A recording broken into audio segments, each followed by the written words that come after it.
Ousmane Diagne alias Taf Taf la face de Diokul moo ñu féete droite noonu Boy Mbaye bu Mbour moo ñu féete gauche Ousmane Diagne Taf Taf Boy Mbaye Boy Mbaye mu ngi koy baraake Ouza ngay bañ mu ngi koy forcé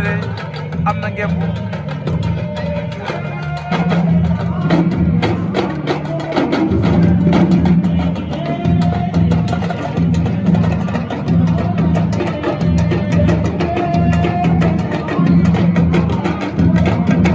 Boy Mbaye Ousmane Diagne Taf Taf jógul Boy Mbaye nga koy baraake ba du la juum la Ouza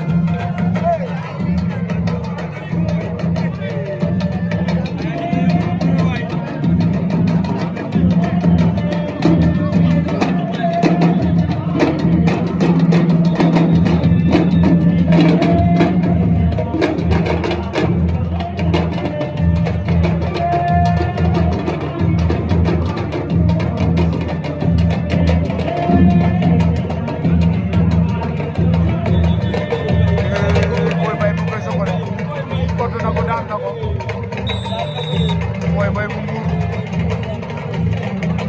daan Ousmane Diagne Taf Taf bu Diokul wala lu arbitre wax lan la arbitre wax arbitre lu xew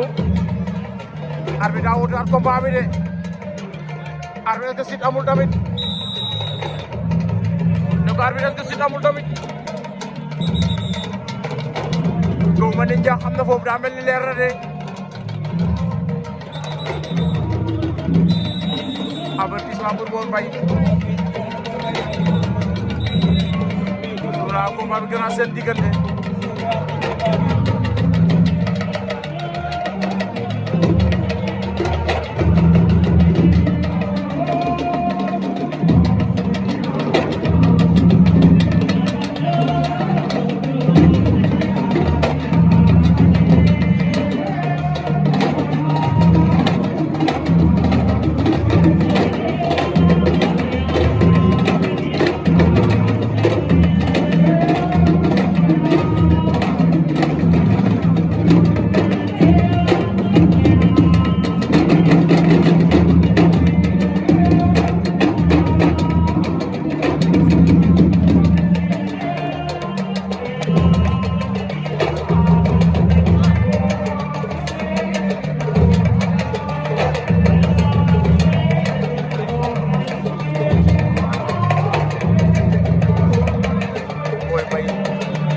Ousmane Diagne